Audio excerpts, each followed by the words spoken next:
Hi everyone, welcome back to my channel. তো আজকে আমি তোমাদের সাথে দিওয়ালি লুকবুকের সেকেন্ড পার্টটা শেয়ার করব। তো এখানে ফার্স্টেই আমি আমার ফেসটাকে প্রেপ করে নিচ্ছি। যেহেতু আমি একদিনে দুটো শ্যুট করেছিলাম, তো আমার স্কিনটাকে খুব সুন্দর করে প্রেপ করা ইম্পর্টেন্ট ছিল, কারণ তখনই আমি জাস্ট আমার ফার্স্ট লুকটা কমপ্লিট করেছি অ্যান্ড সেকেন্ড লুকে শিফট করেছি। আর স্কিনটা ভীষণ ড্রাই হয়েছিল মেকআপ রিমুভ করার পরে, ফেস ওয়াশ করার পরে, তো সেজন্য সুন্দর করে আমি ফেসটাকে প্রেপ করছি। আর এখানে একটা অ্যাডিশনাল আমি, যেটা হচ্ছে মামা আর্থের এই আই ক্রিমটা। এটা basically under eye dark circles ক্রিমের জন্য, ডার্ক সার্কলসের জন্য ক্রিম, কিন্তু আমি এটাকে আমার আই এরিয়াটাকে ময়শ্চারাইজ করার জন্য ইউজ করেছি, বিকজ খুব ড্রাই হয়ে থাকে আমার ওই এরিয়াটা। তোমরা চাইলে এটা এই স্টেপটাকে স্কিপ করতে পারো, চাইলে অ্যাড করতে পারো, কোনো খারাপ কিছুই না। দেন ফাউন্ডেশন ইউজ করছি সুইস বিউটির ফাউন্ডেশন। আর প্রত্যেকটা প্রোডাক্ট আমি দেখাইনি, তার কারণ আমার ফার্স্ট লুকে প্রত্যেকটা প্রোডাক্ট ভালো করে দেখানো আছে। আদারওয়াইজ আমি এই ভিডিও ডেসক্রিপশনে দিয়ে দেবো কী কী প্রোডাক্ট কোন কোন ব্র্যান্ডের ইউজ করেছি।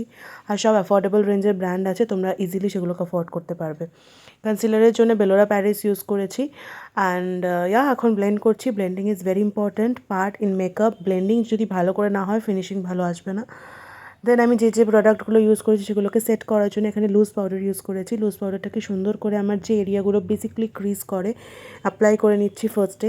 আর আন্ডার আই এরিয়াতে একটু বেশি অ্যাপ্লাই করেছি, যার কারণে আমি এখনই আই মেকআপ করবো, তার জন্য ফল আউট হওয়ার চান্স থাকতে পারে। যাতে ফল আউট অ্যাভয়েড করা যায়, সেজন্য আমি আন্ডার আই এরিয়াতে বেশি করে লুজ পাউডার অ্যাপ্লাই করেছি। পরে এটাকে ডাস্ট অফ করে দেবো, ডোন্ট ওয়ারি। তো আজকের আউটফিটটার জন্যে আমি এই লুকের যে আউটফিটটা হবে সেটার জন্য আমি এখানে স্মোকি আই ভেবে রেখেছিলাম। তো স্মোকি আইয়ের জন্য ফার্স্টেই আমি আইলিডে কাজল অ্যাপ্লাই করে নিয়েছি, অ্যান্ড দেন ওটাকে সুন্দর করে ব্ল্যাক আইশ্যাডো দিয়ে ব্লেন্ড করছি। আর ক্রিজ যেহেতু আগে থেকে কোনো রকম ড্র করিনি, তাই একটু ব্রাউন শেড নিয়ে আমি ক্রিজ অ্যাপ্লাই করছি, যাতে দুটো কালার সুন্দরভাবে ব্লেন্ড হয়ে একটা সুন্দর ট্রানজিশন এফেক্ট আসে। আর শুধু আমার ম্যাট স্মোকি লুকটা ভালো লাগছিল না, কারণ আমার জামাটাতে খুব সুন্দর গোল্ডেন কাজ করা আছে। তো জন্য আমি একটুখানি আইলিডের মধ্যে গোল্ডেন টাচ দেবো। তার আগে যা যা এক্সেস পাউডার রয়েছে সেগুলোকে ডাস্ট অফ করে দিই। আর লোয়ার ল্যাশ লাইনটাকে আমি একটু স্মাচ করে দিই, কারণ নাহলে ইকুয়াল হয় না, আমাদের লুকটা কমপ্লিট হয় না। তো same black eye shadow and brown eye শ্যাডোকে মিক্স করে আমি লোয়ার ল্যাশ লাইনকে স্মাচ করেছি। অ্যান্ড দেন আমি আইলিডে ইউজ করেছি shimmer, not glitter. Glitter use করলে কিন্তু পাউডারটা আগে ডাস্ট অফ করবে না, পরে সবার শেষে ডাস্ট অফ করবে। যেহেতু আমি শিমার অ্যাপ্লাই করেছি, তো ফল আউটটা না হতো না বলেই আমি ডাস্ট অফ করে দিচ্ছি পাউডারটাকে। সুন্দর করে অ্যাপ্লাই করে দেন ব্লেন্ডিং ব্রাশ দিয়ে ব্লেন্ড করে নেবে, তাহলে জিনিসটা ইকুয়াল হয়ে যায়, বোঝা যায় না যে আমি উপরে কিছু অ্যাপ্লাই করেছি। And the look was complete. এখন আমি এখানে আজকে এই লুকটার জন্য আমি কোনো আইলাইনার ইউজ করিনি। আই মেকআপ বোঝাতে বোঝাতে অনেকটা চলে এলাম। কন্ট্রোল করেছি, ব্লাশ অ্যাপ্লাই করেছি, আর এখন করছি হাইলাইটার। প্রত্যেকটা প্রোডাক্ট ডেসক্রিপশনে আছে, আলাদা করে আর শো করিনি, কারণ আমি ফার্স্ট ভিডিওতেই শো করে দিয়েছিলাম। আর same as well as same প্রোডাক্টই আমি এই লুকটাতেও ইউজ করেছি। লিপস্টিকের জন্য ইনসাইডের লিপস্টিক ইউজ করছি, একটা মারুন কালার।